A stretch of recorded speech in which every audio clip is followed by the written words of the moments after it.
Assalamualaikum warahmatullahi wabarakatuh. Jam 2 malam, Ambo kedatangan tamu. Assalamualaikum warahmatullahi wabarakatuh. Jam 2 malam, Ambo kedatangan saudara-saudara Ambo seperjuangan waktu peristiwa tersesatnya di Gunung Merapi tahun 2001. Kaliko mungkin ceritanya lepas, bahasa saya campur-campur dengan bahasa Minang sekaligus mengedukasi teman-teman bahwa bahasa Minang itu mudah dipahami. Enak ya? Ya. Oke. Yo, campur. Yo. Alhamdulillah kedatangan junior kami, penerus estafet Sispa Larate Kopala sudah post student juga. Angkatan keberapa bro? 16. Angkatan ke-16. Dua kali angkatan awak ya. Dan alhamdulillah sukses. Alhamdulillah sukses. Sekarang jadi kalau teman-teman hobi bertualang ke pulau, nah boleh coba cek nanti saya tagkan FB, Instagram Nofri Sinop. Jadi teman-teman bisa langsung tanya-tanya langsung untuk jalan-jalan ke Labuan Sunda. Kebetulan dia manajer pengelola satu buah pulau yang rutin ya, biasa banyak tamu datang, ya kan? Nah, bisa main ke sana. Oke. Tidak perlu Jadi kita kemarin iseng-iseng baca-baca komen, kayaknya request teman-teman yang pengen kita coba wawancarai teman-teman yang pernah hilang di Gunung Merapi. 12 orang itu kita mau ralat ke sana ya. Kita mau ralat, ternyata yang meninggal itu 4 orang. Ya, 4 orang. Mungkin mohon maaf sebelumnya ya karena keterbatasan kita. Karena yang terpikir pada saat itu memang 6 orang meninggal, 6 orang masih survive ya, masih hidup kan. Tapi ternyata tadi ada yang konfirmasi. Terima kasih sudah mengkoreksi, dan mudah-mudahan yang bersangkutan bersedia mempertemukan kita dengan para mantan survivor tersebut. Kita bicara lepas, sekedar pengen ngobrol-ngobrol sambil ngopi nih. Mungkin Nopeng, Uncu, sama Inop ada yang mau dia bahas perihal kegiatan di pendakian gunung. Ya kan, Mas? Oke, mungkin dari Nopeng apa kira-kira yang mau hendak kita bahaskan, geng? Yang kita bahas organisasi lah kayaknya nih, masalah Sispala ini. Kalau organisasi harus diperjuangkan gitu kan ya. Nah mungkin dari angkatan 8 ke bawah itu mungkin kita bisa share tuh tentang apa yang harus kita koreksi, apa yang harus kita perbaiki, dan bagaimana animo anak-anak SMA sekarang untuk kembali bergabung di sebuah organisasi pecinta alam sehingga mereka melakukan pendakian atau melakukan kegiatan jalan bebas tidak sembarangan. Gimana bro? Coba Uncu dulu atau Nopeng dulu atau Sinop dulu? Ini untuk tentang organisasi ya? Ya organisasi kita lah. Kedepannya ya. Gimana? Enggak, sekarang mau nanya gini. Kan aku maksudnya nggak update lah tentang angkatan keberapa, progres angkatan per angkatan berapa gitu. Dan harapan kita juga nanti dari Sispala ini sendiri bagaimana? Ya, harapan kita sangat besar agar adik-adik semuanya berjaya dan berkembang kan begitu, betul, dengan ilmunya masing-masing.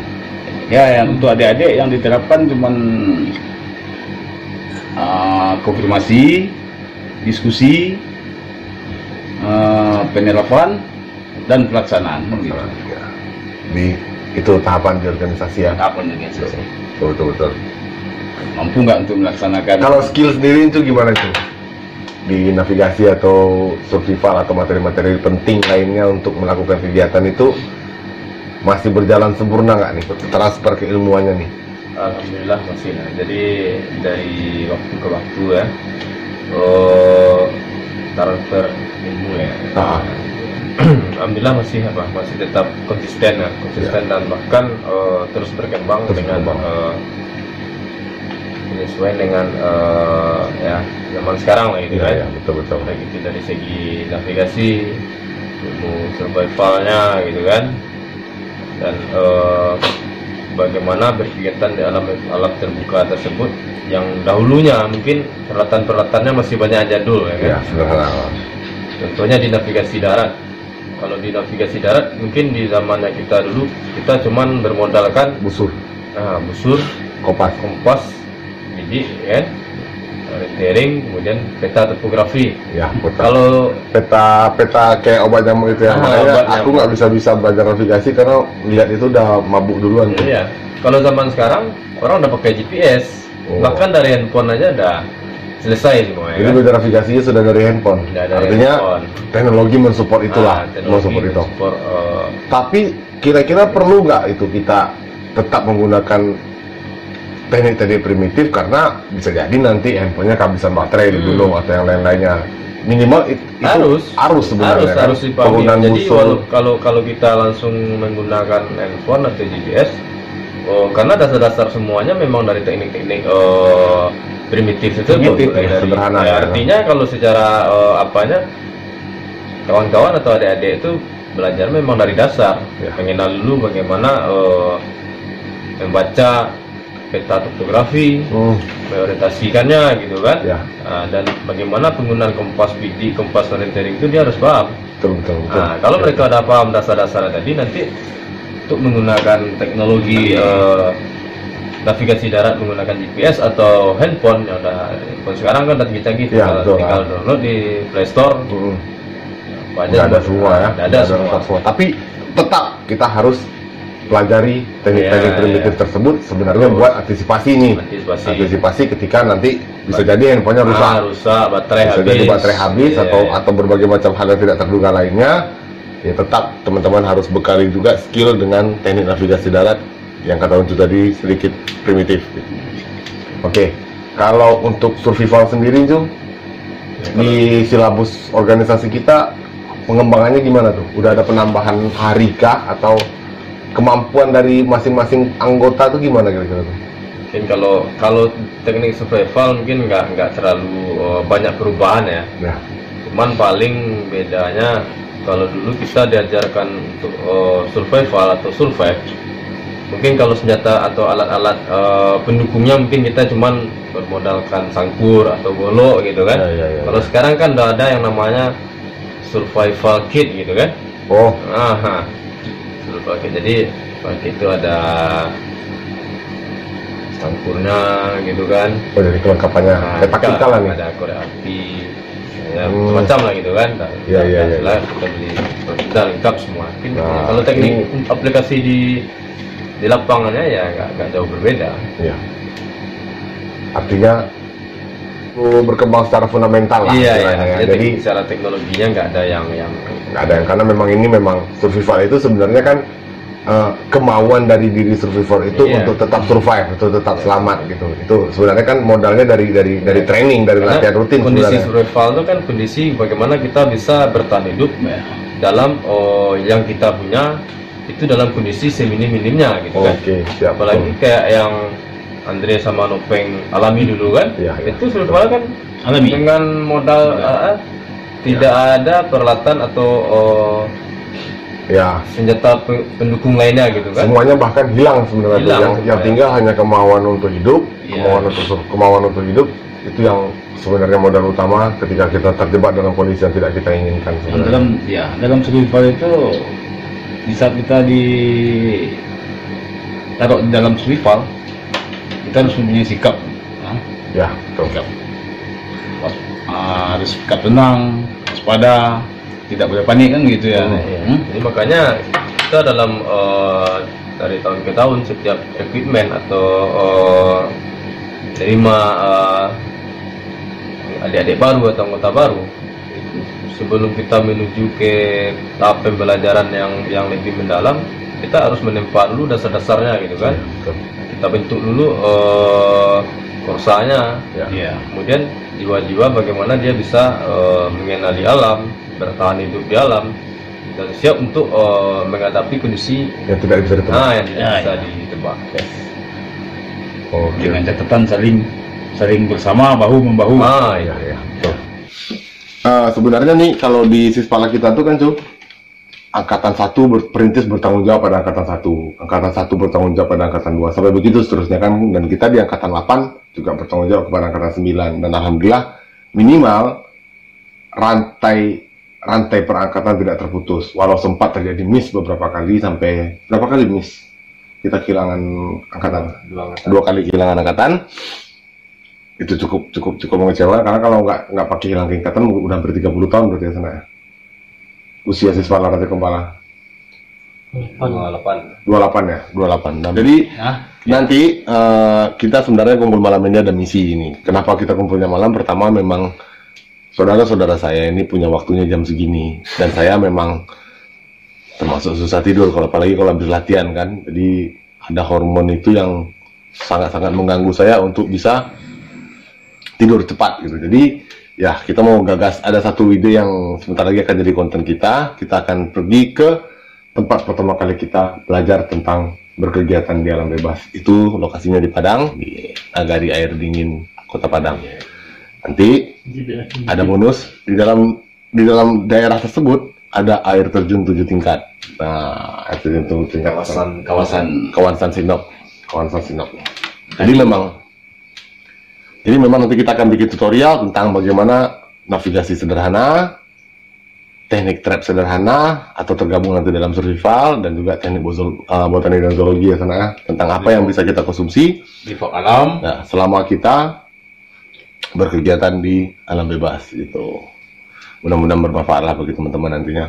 Jadi itu yang akan jadi next konten kita. Oke nih, Sinop kita tanya nih. Kasih pembahasan tentang pulau. Gimana ceritanya sampai bisa terjebak di siswa Larantai Kembala dan apa yang ini yang Inop rasakan dampaknya gitu. Generasi kan dulu sebelumnya anak bilang kan nanti itu sempat miss 2 periode. Ya. Inilah Inop nih. Gensusnya, generasi penerus. Siap. Jadi setelah rank close 2 generasi datang Inop. Ya, Gensus. Pertama dulu nih kita bertenang Sinop nih. Kenapa sampai bergabung di Sisipala? Mungkin pertanyaan ini sudah kami lemparkan belasan tahun yang lewat. Sekarang kami mau tanya lagi. Awalnya kita pribadi di dalam diri sendiri itu penasaran kan. Ya. Penasaran.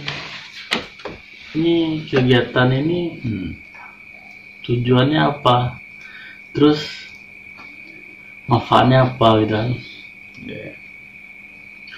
Setelah kita mencoba karena penasaran ya ikut dalam ruangan kegiatan, ada materi ruangan waktu itu di dalam kelas.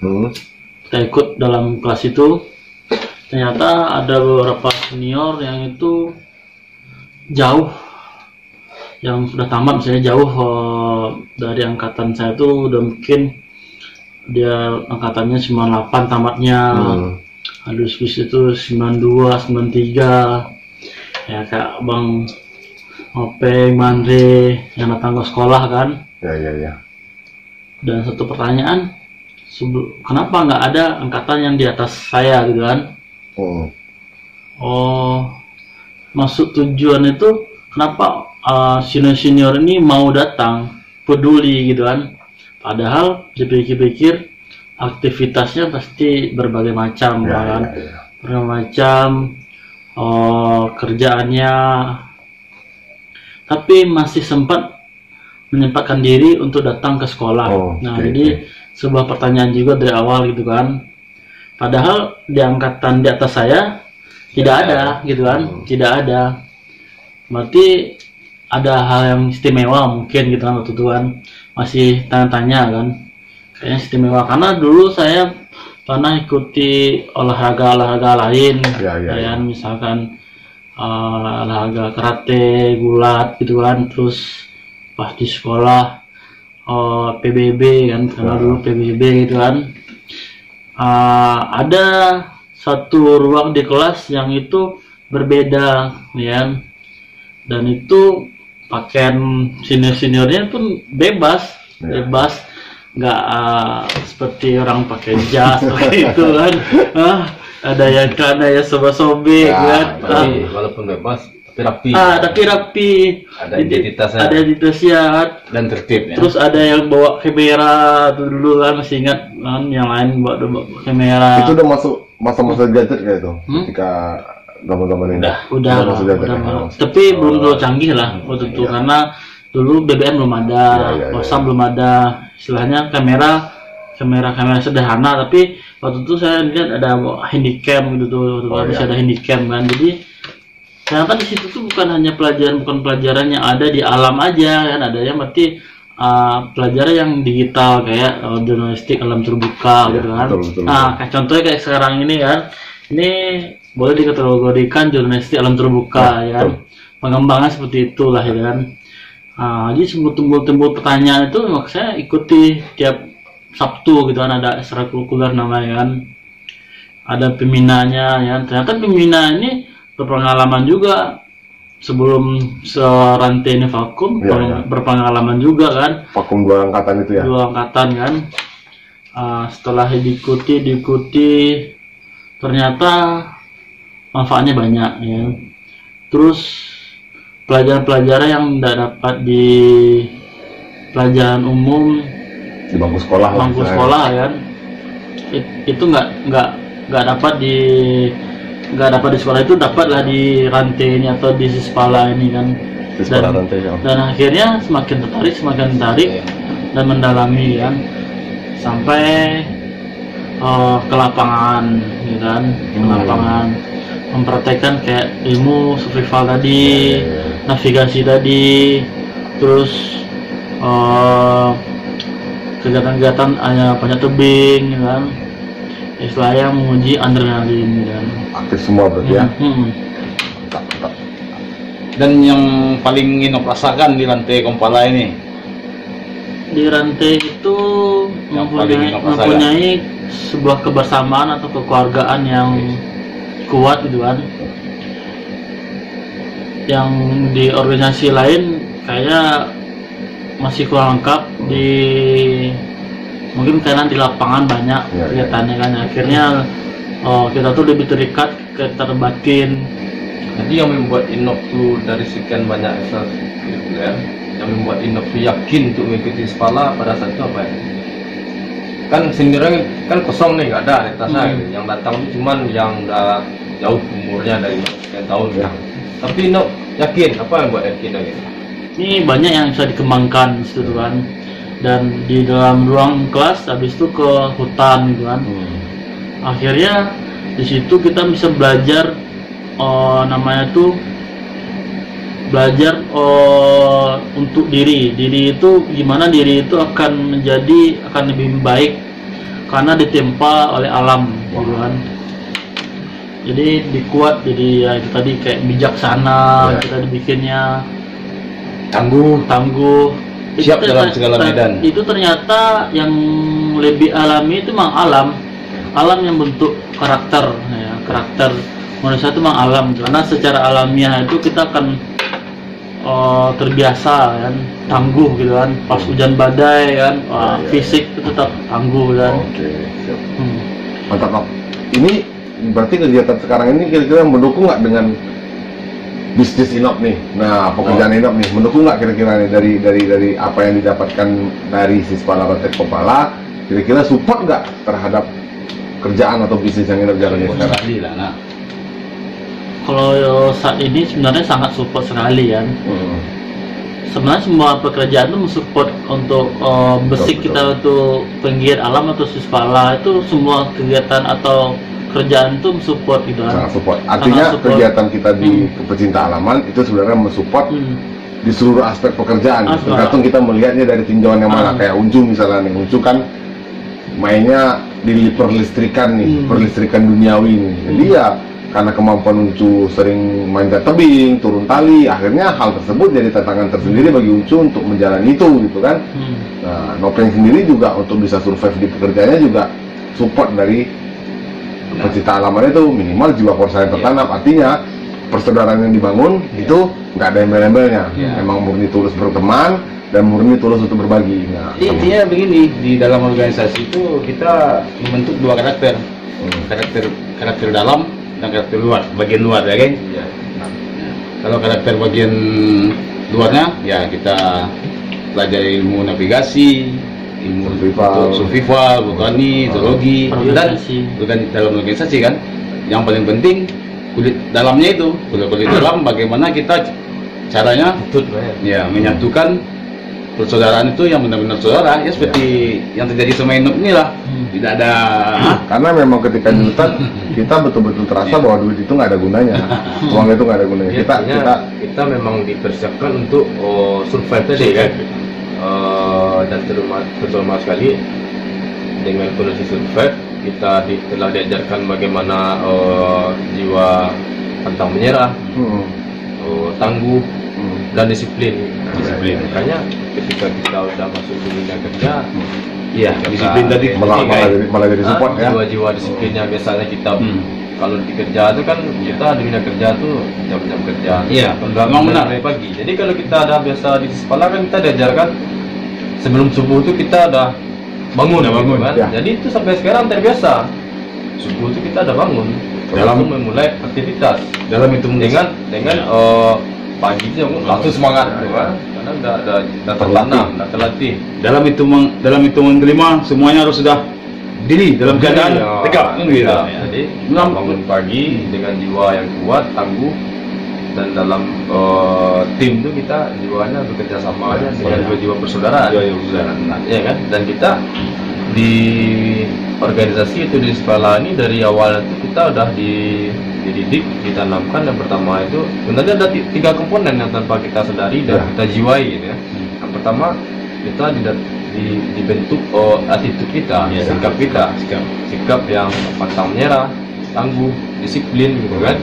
Kemudian yang kedua kita bagaimana ditanam atau dibekali skill gitu.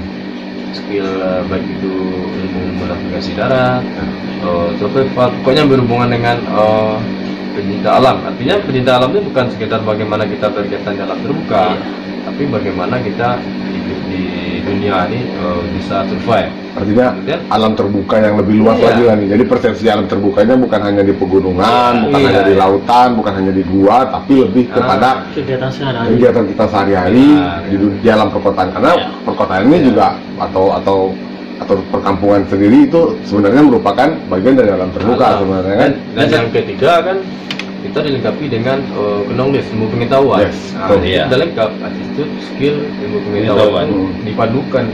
Artinya sebenarnya kadang tidak kita sadari gitu. Makanya Pakai. kalau kita udah dari masa-masa muda udah belajar berorganisasi, apalagi di sekolah kan.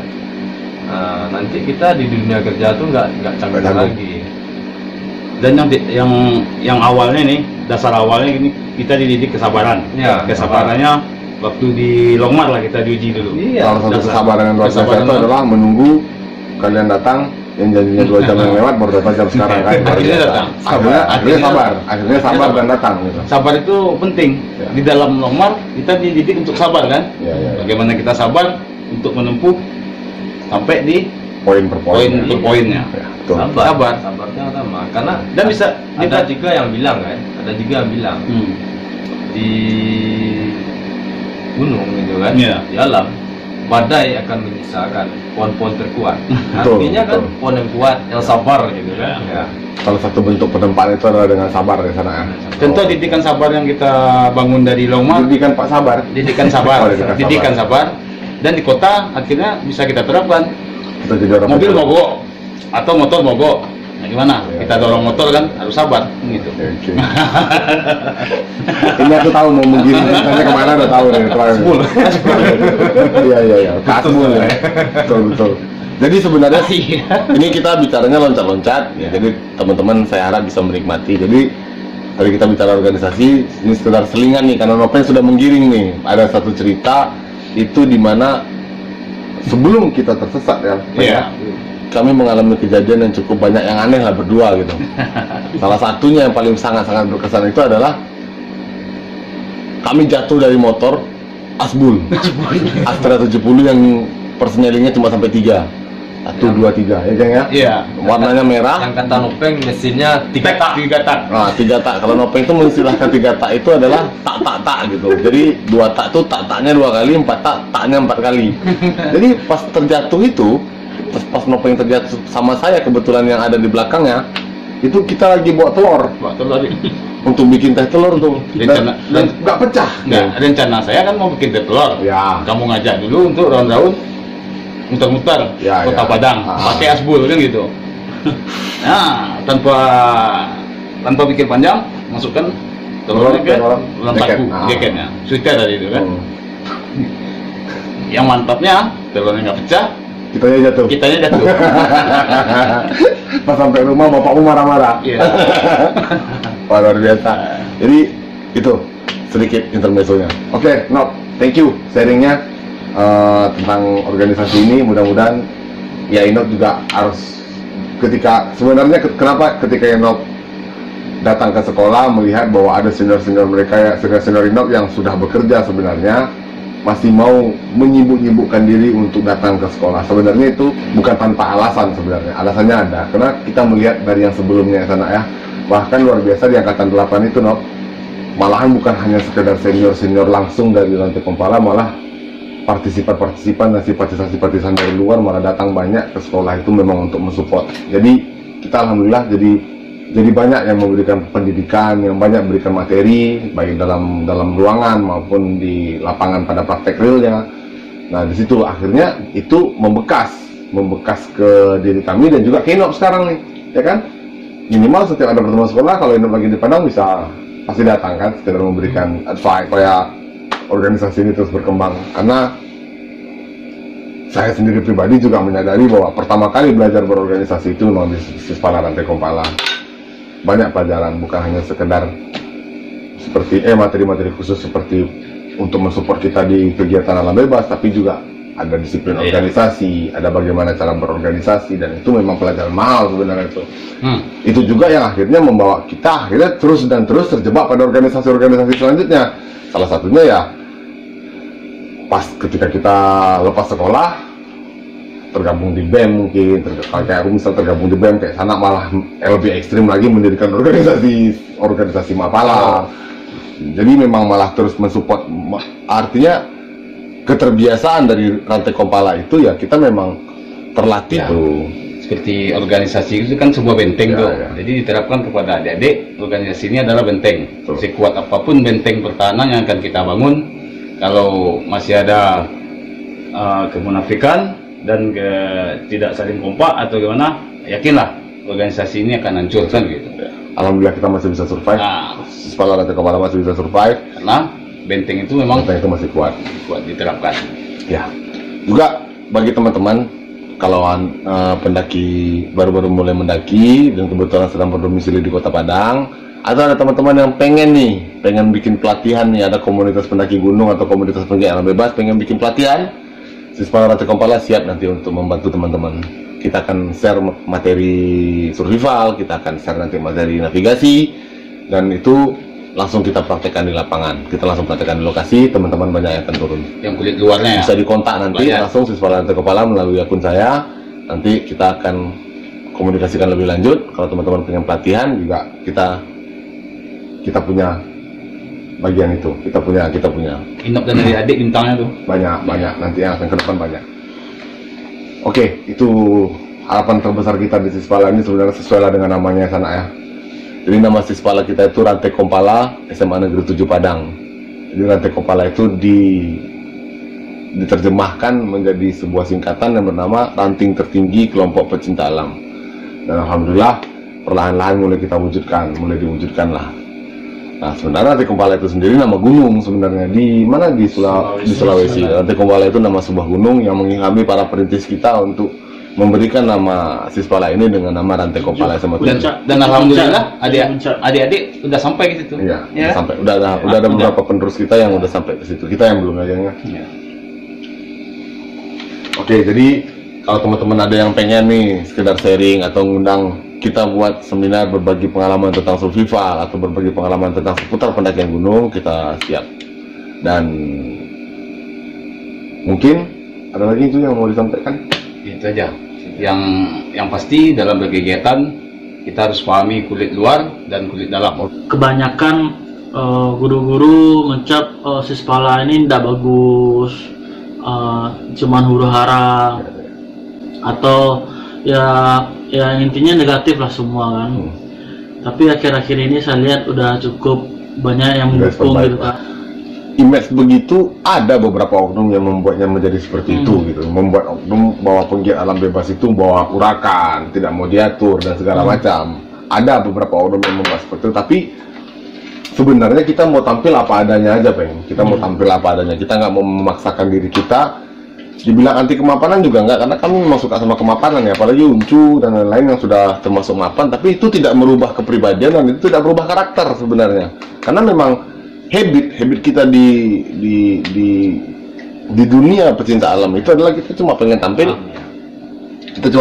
apa adanya aja.